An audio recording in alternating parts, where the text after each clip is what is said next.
हमारा जो नया टॉपिक है रस है। रस के बारे में हम पूरी चीज, उसकी जितनी भी परिभाषाएं हैं उसको समझने वाले हैं, और रस के जितने भी अंग हैं, क्योंकि बिना रस के अंग समझे और उन अंगों को ना व्यावहारिक जो जीवन है हमारा उसमें उसके हिसाब से अगर नहीं समझेंगे तो हमको रस कभी समझ में नहीं आएगा।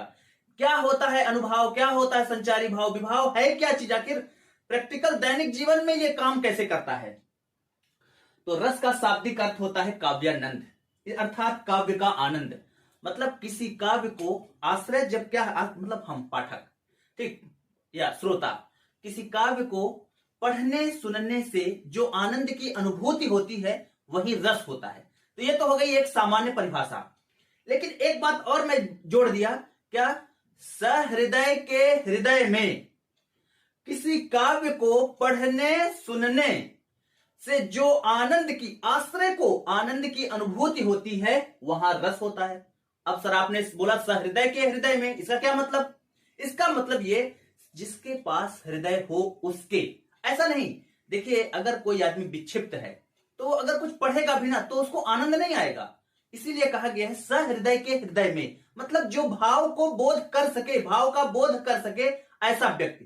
तो सहृदय के हृदय में जब किसी काव्य को पढ़ने या सुनने से, देखने भी कर सकते हैं आप, क्योंकि दृश्य काव्य भी काव्य का ही एक हिस्सा है। काव्य के दो भेद हैं, श्रव्य और दृश्य। तो किसी काव्य को पढ़ने सुनने या देखने से जो आनंद की अनुभूति होती है वहां रस होता है। रस का शाब्दिक अर्थ आनंद होता है या काव्यानंद होता है। परिभाषा एक हमारी पता चल गई। हमको दूसरी परिभाषा एक उनकी है, किनकी, भरत मुनि की। इनके बारे में बहुत अच्छे से हमको समझना पड़ेगा। भरत मुनि की एक पुस्तक है जिसका नाम है, उनकी पुस्तक के बारे में हम पूरा चर्चा करेंगे, उनकी पूरी परिभाषा के बारे में करेंगे। तो भरत मुनि का एक पुस्तक का नाम है नाट्य शास्त्र। तो नाट्य शास्त्र में उनने एक परिभाषा दी है। क्या दिया है? कई बार पूछा हुआ है, देखिए, विभावानुभाव, विभावानुभाव व्यभिचारी, व्यभिचारी संयोगाद रस निष्पत्ति, संयोगाद रस निष्पत्ति। बहुत शानदार परिभाषा है। और भरत मुनि को रस संप्रदाय का जनक कहा जाता है, ठीक उसी तरह जिस तरह छंद संप्रदाय का जनक पिंगल ऋषि को और अलंकार संप्रदाय का जनक भामह को कहा जाता है। रस, छंद, अलंकार तीनों संप्रदाय में रस संप्रदाय सबसे पुराना है और सभी रसों में करुण रस सर्वाधिक पुराना रस है। ठीक, सबसे पुराना रस, क्योंकि कहा भी गया है कि वियोगी होगा पहला कवि, आह से उपजा होगा गान। तो जो गाना उपजा होगा ना वो किससे उपजा होगा? गान से, वो आह से। तो वियोगी होगा पहला कवि, पहला जो कवि होगा वो वियोगी रहा होगा, आह से उपजा होगा गान। तो सभी रस, सभी संप्रदाय में, तीनों संप्रदाय में सबसे पुराना संप्रदाय रस है। और सभी रसों में जितने भी रस हैं उसमें सबसे पुराना कौन सा हो जाएगा? करुण रस सबसे पुराना हो जाएगा। विभावानुभाव व्यभिचारी संयोगाद रस निष्पत्ति, विभाव, अनुभाव और व्यभिचारी भाव के संयोग से रस की निष्पत्ति होती है। विभाव, अनुभाव, भरत मुनि ने किस भाव की चर्चा नहीं की? ये प्रश्न पूछा था, तो देखिए ना, स्थायी भाव की चर्चा नहीं की है। विभाव, अनुभाव और संचारी भाव की उन्होंने चर्चा कर ली है। उनके संयोग से रस की निष्पत्ति होती है, लेकिन इन्होंने स्थायी भाव नहीं बोला। तो एक परिभाषा हमारी हो गई किसके अनुसार? भरत मुनि के अनुसार, जो रस संप्रदाय के जनक हैं उनके अनुसार। उनकी पुस्तक का नाम है नाट्य शास्त्र। उन्होंने लिखा है विभावानुभाव व्यभिचारी संयोगाद रस निष्पत्ति। विश्वनाथ की एक पुस्तक है साहित्य दर्पण, उसमें उन्होंने लिखा है, विश्वनाथ ने साहित्य, उनके अनुसार भी परिभाषा देख लेते हैं।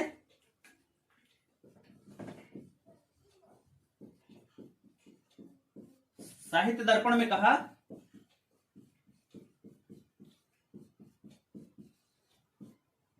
पुस्तक का नाम जरूर याद रखेंगे हम। उन्होंने व से विश्वनाथ और व से वाक्यम रसात्मक काव्यम, एकदम क्लियर ना? ध्यान रखिएगा, जो इनकी पुस्तक है ना उसमें लिखा है वाक्यम रसात्मक काव्यम, न कि रसात्मक वाक्यम काव्यम। ठीक ना? अर्थ दोनों का सेम है, गलत कतई नहीं है, दोनों ही सही है। लेकिन मैं बात कर रहा हूं कि इनकी जो पुस्तक है साहित्य दर्पण, उसमें जो परिभाषा लिखी है वो लिखा है उसमें वह से विश्वनाथ, मतलब विश्वनाथ के द्वारा जो विश्वनाथ ने कहा है रस के बारे में निम्नलिखित से कौन सी लाइन कहा है, तो है वाक्यम रसात्मक काव्यम, अर्थात वाक्य ऐसा रस, ऐसा रस युक्त वाक्य जो है काव्य कहलाएगा, या वाक्य ऐसा जिसमें रस हो वही वाक्य कहलाएगा। तो दोनों एक बार बोलने पर वाक्य जो काव्य की परिभाषा बनती है और एक बार बोलने पर रस की परिभाषा बनती है। कितनी बढ़िया परिभाषा इन्होंने दी है। तो दोनों ही सही है, चाहे आप ऐसा बोलें रस युक्त वाक्य ही काव्य है, चाहे काव्य ऐसा जिसमें रस हो। तो विश्वनाथ के अनुसार उनकी जो पुस्तक है इसमें एक परिभाषा, तो दो परिभाषा तो हमने पढ़ लिया, एक भरत मुनि की और एक विश्वनाथ की। तीसरी पुस्तक मम्मट, जिसकी पुस्तक का नाम है काव्य प्रकाश, याद रखेंगे मम्मट,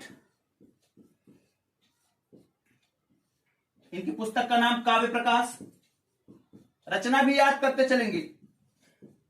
इन्होंने लिखा रसौ वै सह, बहुत शानदार परिभाषा, जिसमें आप लीन हो जाओ वही रस है।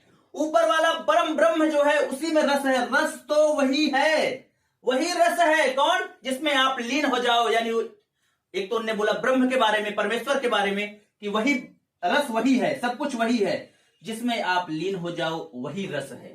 ठीक। चौथे जो है वो है आचार्य रामचंद्र शुक्ल, इनको रसवादी आलोचक कवि कहा जाता है। इन्होंने कहा है, इनकी पुस्तक है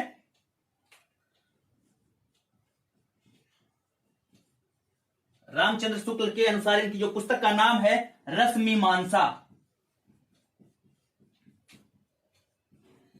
इन्होंने कहा लोक हृदय में व्यक्ति हृदय के लीन होने की जो दशा है ना, वही रस दशा कहलाती है।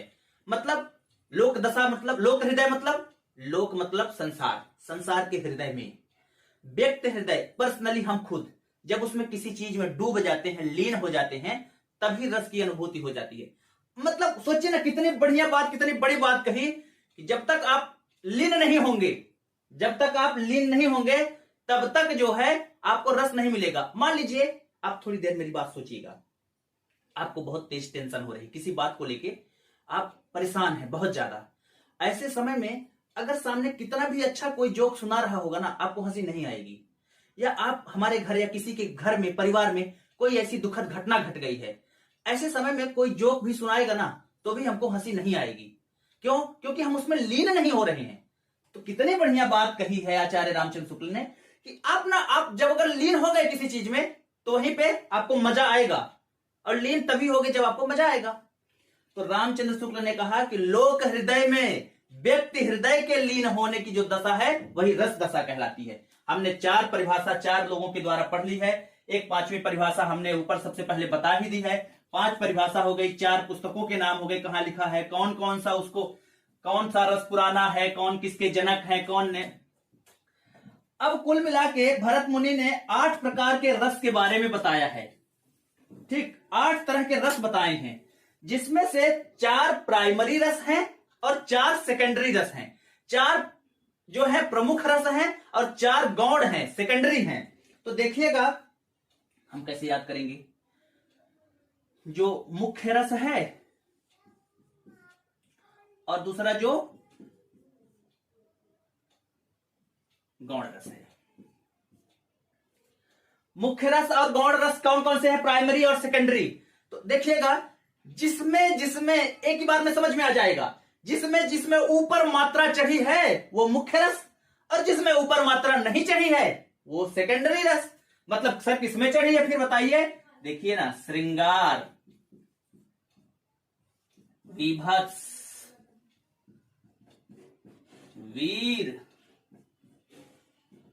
और आपको एक बताना है, सोचे रहिएगा। चलो लिख ही देता हूं आपको, रौद्र लिख दिया, लीजिए। अब सेकेंडरी जिसमें नहीं है, हास्य, अद्भुत, करुण। जो बचा हुआ है वो है भयानक रस। जो मुख्य रस है उसमें ऊपर देखिएगा, नोटिस कीजिएगा कि ऊपर अंक की मात्रा लगी, ऊपर मात्रा किसी न किसी की मात्रा लगी हुई है। सर मुख्य याद हो जाएगा भाई। जो मुख्य है वो अपने सिर पे मुकुट लेके बैठा है, और जो मुख्य नहीं है वो अपने ऊपर कुछ भी लेके नहीं बैठा है। तो 8 रसों में जो 4 रस है वो मुख्य रस, और जो 4 रस है वो गौण रस यानी सेकेंडरी। ठीक है, तो ये भी कई बार पूछा हुआ, तो इसको भी हम जान लिए। अब हम रस के जो अंग है उसको दैनिक जीवन में उपयोग करके उसको बहुत अच्छे से सीखने वाले हैं। तो देखिए, जो रस के अंग है उनकी संख्या है 4। वो 4 है स्थायी भाव, विभाव, अनुभाव और संचारी भाव। सबसे पहले जो रसों की जो अंग है, रस के अंग या रस के अवयव, उनकी संख्या 4 है। स्थायी भाव, दूसरा विभाव, तीसरा अनुभाव, चौथा संचारी भाव। संचारी भाव। अब देखिएगा, स्थायी भाव हमारे हृदय में या किसी व्यक्ति विशेष के हृदय में कुल 9 प्रकार के भाव रहते हैं। ठीक, जितने प्रकार के रस अभी हमने पढ़े थे उसमें से 9वां रस जो है शांत है, उनकी चर्चा हम अगली क्लास में खूब अच्छे से करेंगे। कौन ने किसको 9वां रस बनाया, 10वां, 11वां, उसकी चर्चा हम आगे करते रहेंगे। हमारे जो हृदय है उसमें 9 प्रकार के भाव एकदम विद्यमान रहते हैं, लेकिन ये ना सोते रहते हैं। कहने का मतलब, जैसे अभी हमारे पास 9 प्रकार के भाव अंदर विद्यमान है। मान लीजिए हम कहीं जा रहे थे, उसमें से किसी, मान लीजिए निरीह प्राणी का, एक कुत्ते का ही कोई गाड़ी वाला है, उसको मार दिया और वो सड़क पे छटपटा रहा है, तो उससे हमको छटपटाना देखकर हमको अंदर से दुख लगेगा, करुण रस आएगा, हास्य नहीं आएगा। मतलब वो जो 9 है ना, 9 में से कोई एक निकल के आएगा। अभी कुछ नहीं था, जब तक एक्सीडेंट नहीं होता तब तक सब नॉर्मल था। जैसे ही कोई घटना या सीन घटी है, वैसे ही एक भाव निकल के आ जाएगा। मान लीजिए हम और जा रहे थे, आगे थोड़ी और देर गए, एक आदमी गाड़ी लहरा लहरा के चला रहा था। हमको ये देख के, उसकी बात देख के रौद्र यानी गुस्सा भी आ गया। तो आपको ना, आपके अंदर वो है, सही सिचुएशन पर अगर सही भाव निकल के आते हैं तब वह आदमी सामान्य इंसान कहा जाता है। अगर वही भाव जो है 9 गलत निकल के आता है, जिसको हम फिर आदमी बोलता है आदमी पागल आदमी कैसा होता है, जो पागल आदमी होता है उसका सही जो भाव है ना वो निकल के नहीं आता है। इस वजह से वो पागल, वो डिसऑर्डर होता है उसका। क्या जो भाव निकल के आना चाहिए ना, वो भाव निकल के नहीं आता है। हो सकता है वो छटपटाता कुत्ता देख के उसके अंदर से स्थायी भाव जो है वो निकल के कौन सा आ जाए, हास्य वाला आ जाए, उसको हंसी भी आ सकती है। तो ऐसा आदमी को सहृदय नहीं कहेंगे। सहृदय मतलब जो फीलिंग कर सकता है। तो स्थायी भाव वो हो गया कि हमारे जो हृदय, परिभाषा सुन लीजिए, हृदय या मन मस्तिष्क में आश्रय के, हृदय या मन मस्तिष्क में मूल रूप से विद्यमान भाव ही स्थायी भाव कहलाता है। ये सुसुप्तावस्था में होते हैं, सोते रहते हैं। अच्छा, इसका मतलब यह है जरूर इसको कोई ना कोई जगाता होगा, और जगाने का काम जो करता है वो विभाव करता है। विभाव का काम जो है जगाने का है। परिभाषा क्लियर हो गई। स्थायी भाव को जागृत करने वाला कारक ही विभाव कहलाता है। विभाव के 2 भेद होते हैं, आलंबन, दूसरा उद्दीपन। आलंबन का फिर 2 भेद, आश्रय और विषय। इसको बहुत अच्छे से समझना है। आश्रय, दूसरा विषय। विभाव क्या है? स्थायी भाव को जगाने वाला कारक है। इसके 2 भेद होते हैं, आलंबन और उद्दीपन। पहले आलंबन समझ लेते हैं। मान लीजिए एक ऐसी कंडीशन निर्मित करते हैं कि ये सीढ़ी है, सीढ़ी के नीचे हम खड़े हैं। ठीक, सीढ़ी के नीचे हम खड़े हैं, ऊपर एक गोल्डन, मान लीजिए किसी कलर, गोल्डन कलर का कुछ आपका जूस, फेवरेट जूस भरा हुआ है छत के ऊपर। एक ऐसी कल्पना करते हैं कि हम नीचे खड़े हैं, छत के ऊपर एक गोल्डन कलर में आपका फेवरेट जूस, आपको प्यास बहुत लगी है, आपको वो जूस पीना है। अब ऐसी दशा में आप नीचे खड़े हैं, आपको ये जूस को पीना है, ये रस प्राप्त करना है आपको। तो आपको रस प्राप्त करना है ना, तो इसके लिए 3 चीज आवश्यक हैं। 3 घटक कौन कौन से आवश्यक हैं? एक तो यहां जूस का होना, दूसरा यहां सीढ़ी का होना, और यहां तीसरा वह आदमी जो उसको जूस पिए। तीन चीजों की आवश्यकता है। तो जो ये जो सहारा है, सीढ़ी है, इसको ही बोलते हैं आलंबन। मतलब जिसके सहारे, जिसकी मदद से भाव उत्पन्न होता है, रस, जिसकी मदद से रस की प्राप्ति होती है। आलंबन का मतलब सहारा। तो यहां सहारे कौन कौन, किसके सहारे? तीन चीजों के सहारे यहां पे ये रस की प्राप्ति होगी। तीन चीजों के सहारे रस की प्राप्ति होगी। आदमी है, सीढ़ी है और ये। तो देखिएगा, अब हम समझते हैं अपने आप को। रस की प्राप्ति के लिए हमने तीन अंग बताए।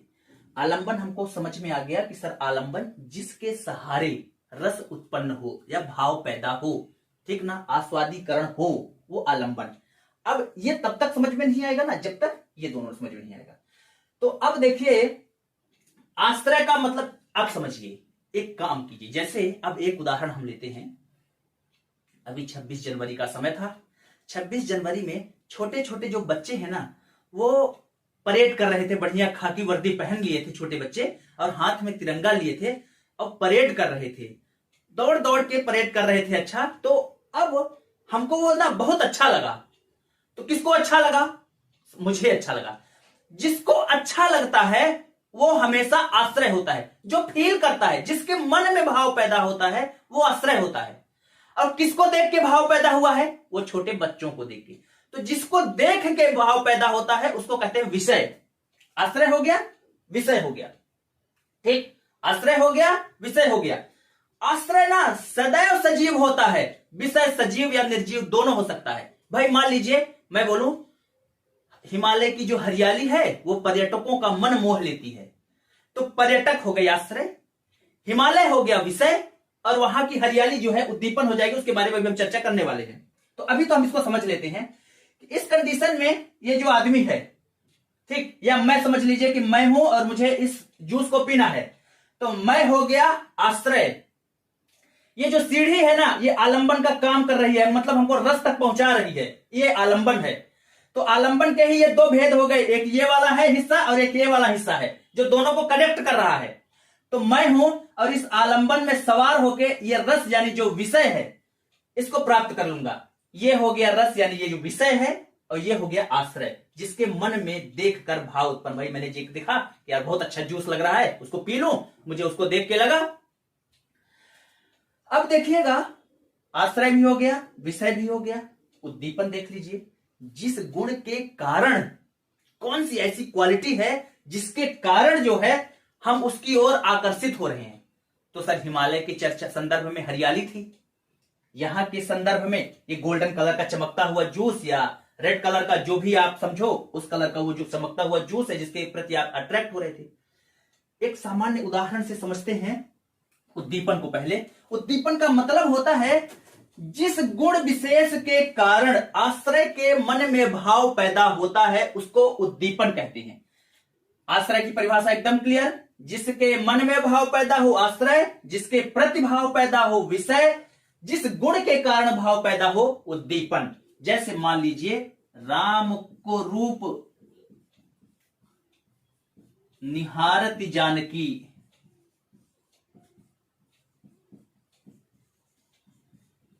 कंगन के नग की परछाई।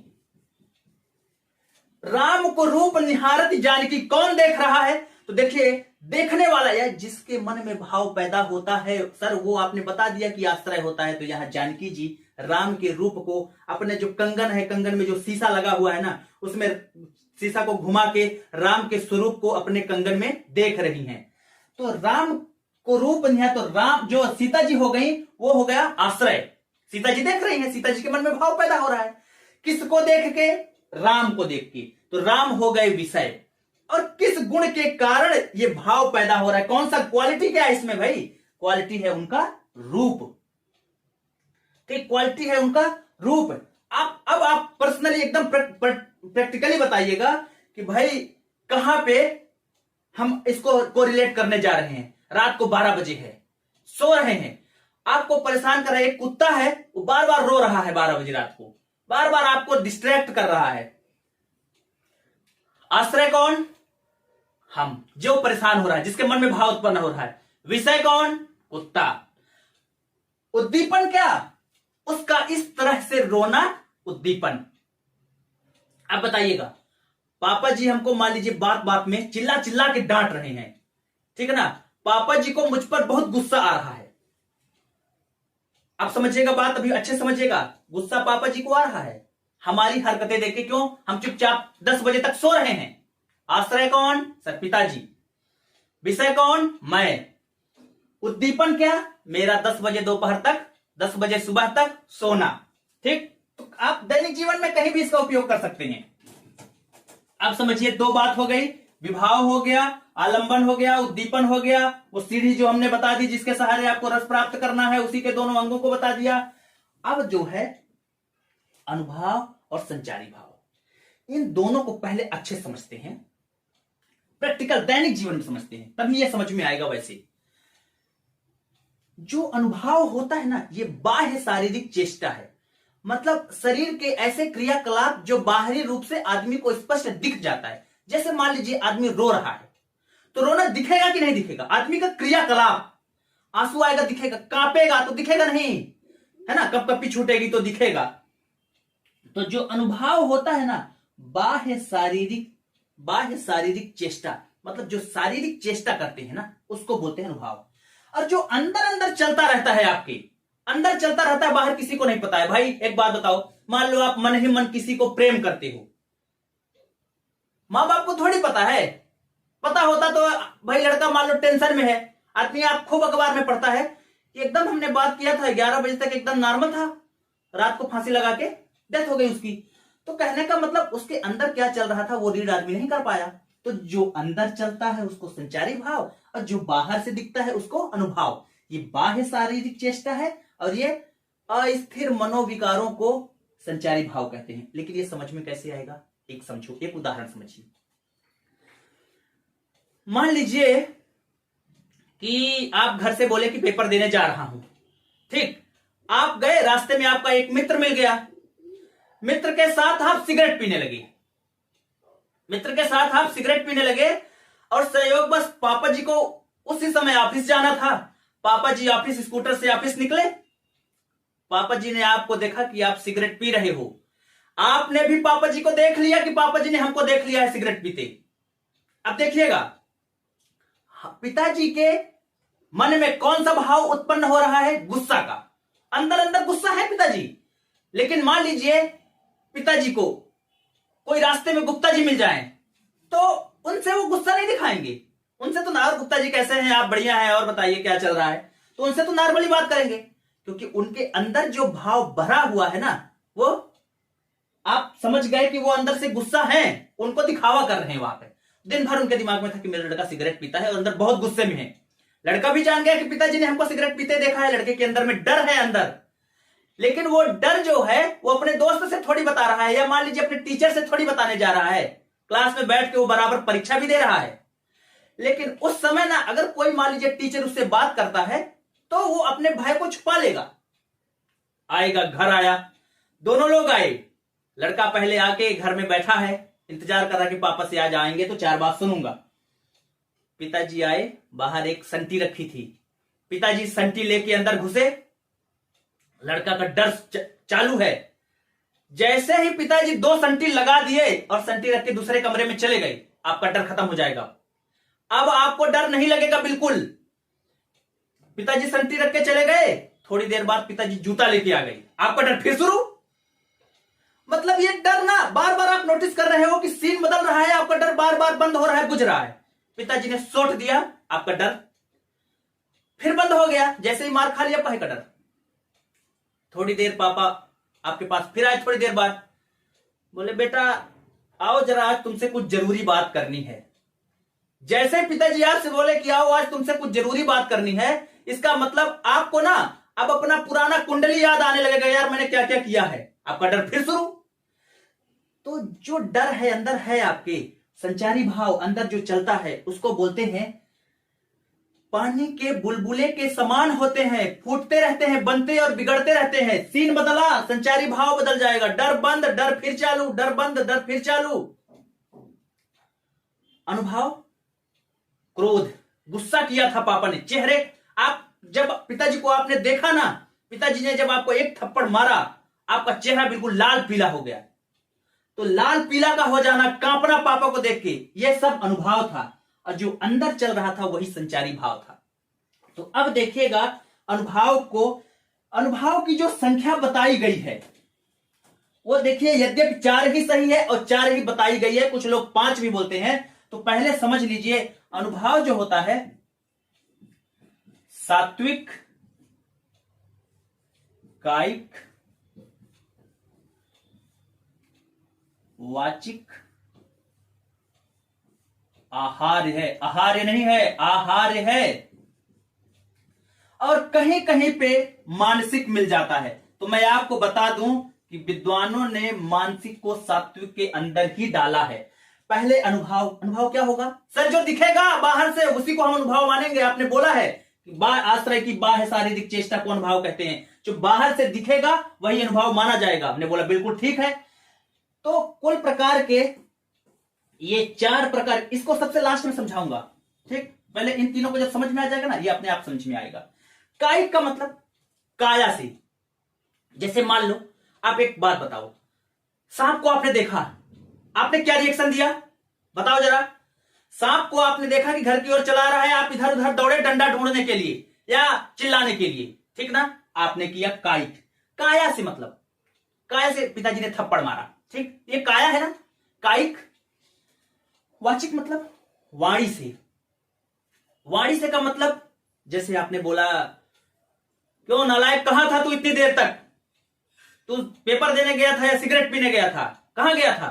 पापा वो। तो मतलब आपकी वाणी जो है ना, खरखरा रही है यहां पे। यद्यपि वे सात्विक के अंतर्गत मैं डालूंगा उसको, लेकिन बस आपको एक बता रहा हूं कि वाणी के माध्यम से या जोर से चिल्ला के आप गुस्सा प्रकट नहीं करते हो, जोर से चिल्ला के, तो उसको वाचिक। वाचिक का मतलब वाणी के माध्यम से। तीसरा है आहार्य। आहार्य का मतलब बनावटी, वेशभूषा। आप सामान्य आदमी, आपने कृष्ण भगवान का वेशभूषा पहन लिया और अपने आप को, वो दिखेगा कि नहीं दिखेगा? आपको मोरपंख वगैरह लगाओगे, दिखेगा नहीं? दिखेगा सर। तो आहार्य का मतलब बनावटी वेशभूषा धारण करके, जैसे केरला में लोग बाग नृत्य करते मुखौटा उठा पहन के, बिल्कुल वैसा वाला। अब सात्विक, ये जो 3 चीज है, इनमें हमारा वश चलता है, मतलब हम इसको कंट्रोल कर सकते हैं। सात्विक में सात्विक ऐसे भाव होते हैं जिसको हम कंट्रोल नहीं कर सकते हैं, ठीक? इसमें और इनमें बहुत अंतर है। इसको कंट्रोल नहीं किया जा सकता, इसको कंट्रोल किया जा सकता है, ठीक? अनुभाव के ये 4 भाग हमने बताए, इसीलिए इसको मानसिक के अंतर्गत ही इसको डाल दिया गया है। 8 प्रकार के सात्विक हैं। स्तंभ, स्वेद, स्वरभंग, ये 3 हो गए। प्रलय, कंपन, रोमांच, अश्रु,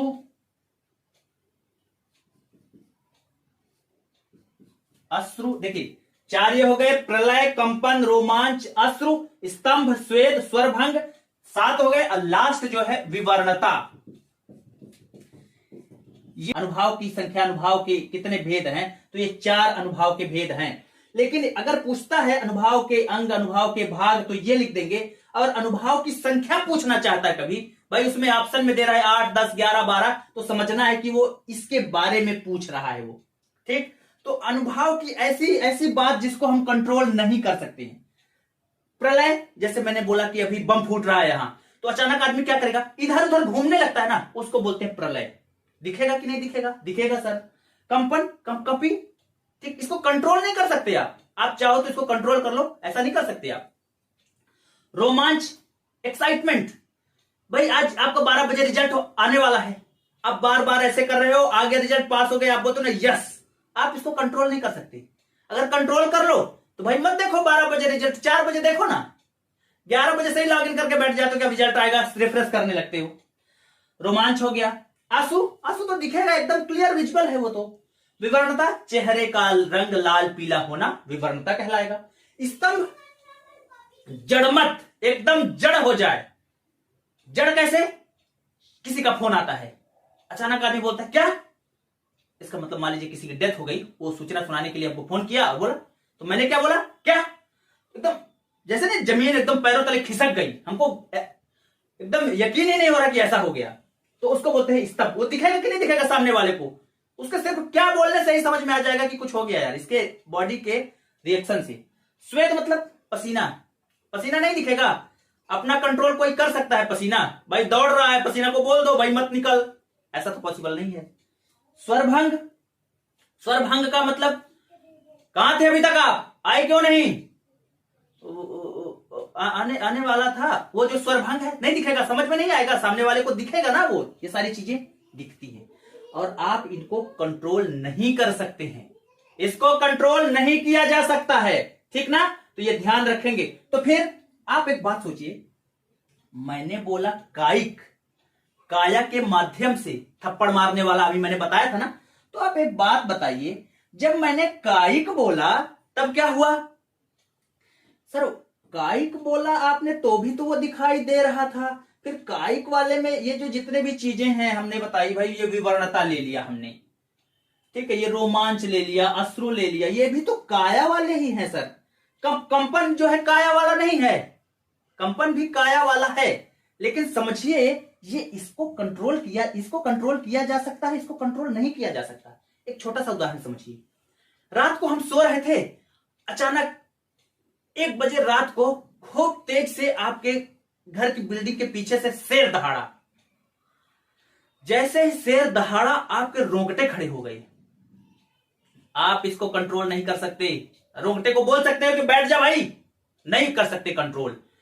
अब दूसरी बात, इससे आप करोगे क्या, रोंगटे खड़े हो गए अपने आप, अब क्या करोगे, डंडा ढूंढोगे या चिल्लाओगे, इसको आप कंट्रोल कर सकते हो, इसको डंडा ढूंढने को, ये जो प्रोसेस थी ये था कायिक, ये अब डंडा ढूंढना चिल्लाना अब जो कर रहे हो ये है कायिक, इसको कंट्रोल किया जा सकता है। मत ढूंढो डंडा, चुपचाप छुप जाओ, इसको कंट्रोल किया जा सकता है, लेकिन अपने आप जो रोंगटे खड़े हो गए, वो डंडा मत ढूंढो, तलवार ढूंढ लो, बंदूक ढूंढ लो, ठीक। तो बस हमको इतनी बात इसको समझानी थी। और लास्ट है संचारी भाव, उसको बहुत अच्छे समझ लेते हैं। संचारी भाव की संख्या 33 है, एक बार में आपको याद कर लेना है पूरा। संचारी भाव होते कहां से हैं, अंदर से चलते हैं संचारी भाव, उनका जो संचालन होता है वो आंतरिक होता है, बाहर किसी को पता ही नहीं चल पाता। कितने प्रकार के अंदर चलते रहते हैं, 33 प्रकार के। भाई किसी से प्रेम कर रहा है, किसी से गुस्सा है ना, तो देखिए पानी के बुलबुले की भांति होंगे, अंदर चलते रहते हैं। ये 33 प्रकार की संख्या बताई गई है संचारी भाव की, आपको पूरा याद कर लेना है। जैसे मैं लिखता जाता हूं, आप काउंट करते जाइएगा। गर्व, ग्लानि, मति, मोह, मद, शंका, श्रम, हर्षाय, स्वप्न, त्रास, निर्वेद, मरण, निद्रा, धृति, अलसाय,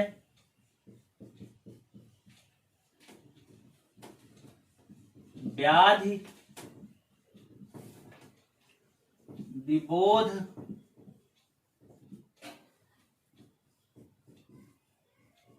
वितर्क, विषादा,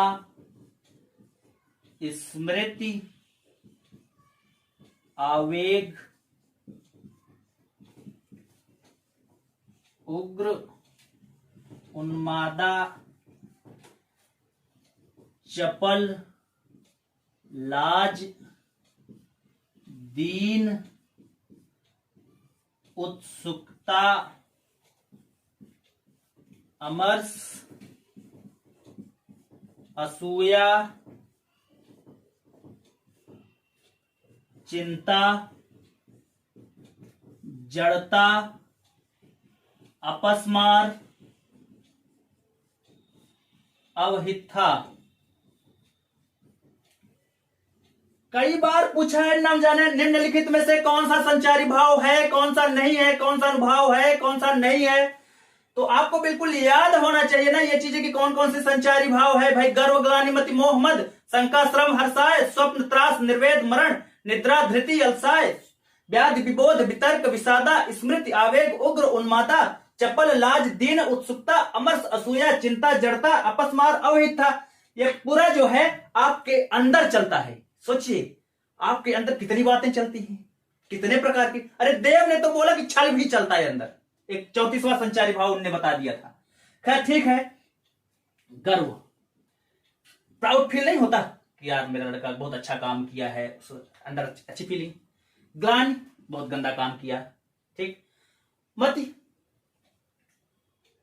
मति कैसी भाई, जो काम करना था वो आदमी उसके बारे में नहीं सोच रहा है, बुद्धि काम ही नहीं कर रही। मोह, किसी का मोह लग रहा है, बालक दूर रह रहा है। मद, नशे में है बिल्कुल। कैसे, क्या भाई क्या है, ठीक हो आज नहीं ठीक है, कोई कोई अंदर नशे में रहता है लेकिन बाहर पता नहीं चल पाता। मद, शंका, बाहर पता चल जाएगा तो अनुभव हो जाएगा, ध्यान रखिएगा। शंका, भाई उसके मन में शंका सुबह है, अंदर छुपा रहा है, अंदर है उसके जो है।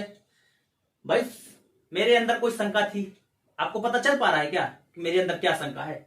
श्रम का मतलब मेहनत, जो कड़ी परिश्रम करने के बाद वो आराम सोया, यार दिमाग थका थका लग रहा है। हर्षाय, प्रसन्न है। स्वप्न, उसके दिमाग में कुछ और ही चल रहा है, रात का जो स्वप्न देखा है वो दिन में चल रहा है, मतलब कुछ भी वो जो सोचा है उसके भाव में सीन चल रहा है, वो चीज होता है ना स्वप्न। सीन चलता रहता है कि मैं जा रहा हूं गाड़ी में, यहां घूम रहा, दिल्ली में घूम रहा हूं कल इतनी समय। त्रास मतलब कष्ट, संकट, यार कल हमको जाना पड़ेगा असाइनमेंट, कल कॉपी जचेगी और मेरी कॉपी कंप्लीट नहीं है ना, अंदर संकट। निर्वेद मतलब अपने आप को कोसना कि यार बताओ 10,000 की मोबाइल थी आपकी, ठीक है, एक आदमी था 8,000 में खरीदना चाह रहा था, आपने उसको नहीं बेचा और वो गिर गया, फोन फूट गया, अंदर कोस रहे हो, अरे यार उसको बेच देता यार कितना बढ़िया होता। ठीक, अपने आप को कोसना, मैं कितना मतलब घटिया आदमी हूं, नहीं बेचा यार। मरण मतलब एकदम अब मरणासन, बस। निद्रा मतलब नींद आ रही है, ठीक, अंदर अंदर चलते हैं ना, अब नींद आना आ रही है हमको, अब हमको खुद ही आदमी चला जाता है बिस्तर पे। धृति, संतुष्टि किसका, देखिए खाना का, इसको समझिए, एक भाव होता है, प्रैक्टिकली समझना। प्यास लगी है बहुत तेज, पानी आपने पी लिया, अरे यार पेट तो भर गया लेकिन मन नहीं भरा, प्यास नहीं बुझी, संतुष्टि नहीं हुई आपको। बढ़िया खाना खाया, आज तो मजा आ गया, संतुष्ट हो गया, भोजन की क्षुधा की जो है तृप्ति है, उसको अच्छा फीलिंग हो रहा है, अरे अच्छा लगा। अलसाय, आलस्य वाला, अरे आज तो कोई काम करने का तो मौसम ऐसा, भजिया खाने वाला मौसम है। व्याधि, मानसिक चिड़चिड़ापन, कुछ नहीं अंदर चल रहा है, बाहर कोई आपको अच्छी बात भी बोलने आएगा ना कि वो पता चला आपको भारत जो है वर्ल्ड कप जीत गया, आप टेंशन में, तो आप क्या बोलोगे, तो मैं क्या करूं, तो गुस्सा नहीं आ जाती ऐसी बातों पे। तो व्याधि मतलब मानसिक चिड़चिड़ाहट। विबोध, विबोध का मतलब ज्ञान का बोध हो जाना, जैसे आदमी टीचर पढ़ाता रहता है, लड़के को समझ में नहीं आता तो टीचर तो पढ़ लेता है, अंदर की बात भी पढ़ लेता है, वो किसको समझ में नहीं आता, इसलिए बार बार पूछता है क्यों रमेश। तो विबोध है मतलब हाँ सर आज आपने अच्छा समझाया, मुझे समझ में आ गया, ये वाली फीलिंग को कहते हैं विबोध, जो समझ में आ जाता है। कई बार प्रश्न हम सॉल्व कर लेते हैं तो हमको बहुत अच्छा लगता है कि यार बहुत अच्छा लगा, ये अच्छा कठिन प्रश्न अब हमसे बनने लगा। वितर्क, आदमी तर्क वितर्क करने लगता है, बेच दूं मोबाइल कि नहीं बेचूं, बेच देता हूं यार, लेकिन बेच दूंगा तो मैं क्या करूंगा, अपने आप से तर्क वितर्क करता है ना। विषादा, हर्ष का विलोम विषाद, दुख, गम में है किसी बात को लेके, कोई छोड़ के चला गया उसको। स्मृति, कोई याद आ रहा है, आ रहा है, आ रही है। आवेग, आवेग का मतलब जो कुछ भरा बैठा है अब मैं फोड़ दूंगा, वो वाला आवेग। उग्र मतलब गुस्सा, किसी आदमी का नेचर ही गुस्सात्मक होता है, अब उसका स्वरूप ही गुस्सा वाला, वो ऐसा वेशभूषा ही रहता है गुस्सा आने वाला, उग्रपूर्ण, हर काम उग्रता से करने का। उन्मादा, पागलपन, कैसा पागलपन, सिग्नल पे है भाई, गाड़ी ट्रक के आगे से निकाल ले, पता चला आगे पापड़ बन के मिलो, उन्मादी नहीं मिलते भाई गाड़ी ऐसे ऐसे लहरा के चलाने वाले उन्मादी, एकदम जिसको ऐसा लगे भाई कुछ कर गुजरते हैं ऐसा वाला, ठीक है ना, उन्मादी। भाई गाड़ी निकाल ले निकाल ले निकाल ले, ट्रक के 2 ट्रक के बीच से निकाल ले, 120 ले जा भाई, 120 150 ले जा, तो उन्मादा वो हो गए। चप्पल, कुछ लोग ऐसे होते हैं जो काम जल्दी जल्दी करने के खुश हो जाए, जल्दी जल्दी मैं उठूंगा, जल्दी जल्दी करूंगा, नहाऊंगा खाऊंगा, फिर ऑफिस चला जाऊंगा, वहां से ये करूंगा। चप्पल तो हर काम को जल्दी जल्दी करने की प्रवृत्ति वाले। लाज, इसका दूसरा नाम है ब्रीडा। ब्रीडा, ब्रीडा का मतलब लाज, देख के किसी को लजिया गया भी जैसे, ठीक है, इसके बारे में क्या चर्चा करें आप। तो दीन, दीन का मतलब हीनता की भावना, काश मेरे पास गाड़ी होती यार, है ना, तो हीनता। उत्सुकता, अरे यार आज 12 बजे रिजल्ट आएगा, सुबह से ही आदमी उत्सुक होकर बैठा है, आज तो पता नहीं क्या होगा यार। अमर्ष, विरोधी का कुछ न बिगाड़ पाने की दशा में जो भाव होता है वो अमर्ष कहलाता है। जैसे मान लीजिए एक बस का कंडक्टर है, पतला दुबला है, एकदम पतला दुबला, तो उस बस में एक खट्टा कट्टा मोटा सा बॉडी बिल्डर चढ़ता है और कंडक्टर के पास खड़ा हो जाता है। कंडक्टर बोला भैया टिकट, क्योंकि कंडक्टर बहुत पतला दुबला है और जो सवारी चढ़ी है बहुत हट्टी कट्टी है, तो जैसे पूछता भैया टिकट, तो वो बोलता है हम टिकट नहीं लेते बे। तो अब वो बेचारा पतला दुबला है, वो उसका कुछ नहीं कर पाएगा। अगर वो भी मान लो हट्टा कट्टा होता तो क्या करता, क्यों नहीं लेता बे, बोल लेता। लेकिन अभी वो पतला दुबला छोटा सा है, नहीं कर पा रहा है कुछ। जब अपने विरोधी का, कभी कभी होता ना, जैसे आदमी क्या है, हर आदमी दुखी है, क्यों दुखी है, क्योंकि उसका पड़ोसी सुखी है। अरे यार सुखी है, उसका कुछ नहीं बिगाड़ पा रहा है, तो अंदर अंदर मरा जा रहा है बिल्कुल। क्यों, कुछ उसका बिगाड़ भी नहीं कर सकता। बिगाड़ भी, छोटा बच्चा है, टीचर ने उसको एक थप्पड़ मार दिया, अब छोटा बच्चा जो अंदर मन मसोच के नहीं रहता, वो मन मसोचना ही तो है अमर्ष।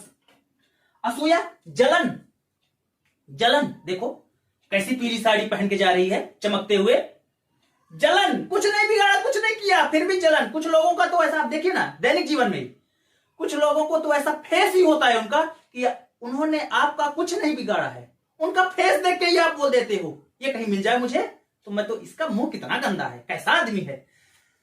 असूया मतलब जलन। चिंता आपको पता ही है। जड़ता मतलब, बेटा आपका नाम क्या है, जड़ है, बोल ही नहीं रहा है, नहीं बताऊंगा, कुछ बोल ही नहीं रहा है, नाम बता दो, जड़ बैठा है। अपस्मार, मूर्छा, आप बताओ, जैसे ट्रेवल करते हो कहीं, जिनको उल्टी आती है वो लोग बहुत अच्छे समझेंगे। मान लो आपने दाल चावल खा लिया है और आलू की सब्जी खा लिया, खूब सारा खा लिया है, और बस जो है एकदम पहाड़ी में जा रही है और वो गोल गोल घुमा रही है, बार बार घुमा रही है, बार बार ब्रेक मार रही है, बार बार घुमा रही है। ऐसे में क्या होगा, ऐसे डायरेक्ट तो उल्टी आती नहीं है, उसके पहले अंदर केमिकल रिएक्शन होता है बढ़िया, पहले अंदर वो एकदम बनता है मजा, और वो धीरे धीरे आपका पसीना फिर निकलता है, फिर आप खिड़की वगैरह ढूंढने लगते हो, फिर कोने में बैठते हो, उसके बाद निकाल देते हो। तो निकालने से पहले तक जो आपके अंदर भाव चल रहा है ना, भाई आपकी सीट के पीछे बैठा हुआ आदमी क्या जाने कि आपके अंदर क्या चल रहा है, वो तो तब जानेगा ना जब आप अनुभव कर दोगे। तो अपस्मार वो हो गया, मतलब वॉमिटिंग वाली फीलिंग, उल्टी वाली फीलिंग नहीं आती, अजीब टाइप की वो वाली। अब हित्था, खुशी या भय को, इसको छुपाने का एक भाव होता है, खुशी या भय को। मान लो आपका पेपर बहुत अच्छा गया, प्रैक्टिकल समझना, सब कुछ बहुत अच्छा पेपर गया है, 100 में 99 नंबर पा रहे थे आप, 100 में 100 पा रहे थे, कोई आपका दोस्त मिल गया, भाई कितना मिला, अरे हो गया यार, बस चल जाएगा काम यार, पास हो जाऊंगा किसी तरह से। आपको पता है कि आपके बहुत अच्छे नंबर आ रहे, छुपा रहे हो, अरे बताओ बताओ क्या बात है, कुछ तो छुपा रहे हो। तो वो वाली जो बात है ना, उसको अवहिथा कहते हैं। तो सारे संचारी भाव जो है, हमको अपने को अच्छे से समझना है, अनुभव समझना है। अगली क्लास में सभी रसों को बहुत अच्छे से पढ़ेंगे, उनको देवता और रंग भी पढ़ेंगे, 10-10 उदाहरण लेके अच्छे से समझेंगे। ठीक, सबको नमस्कार, सबको जय हिंद।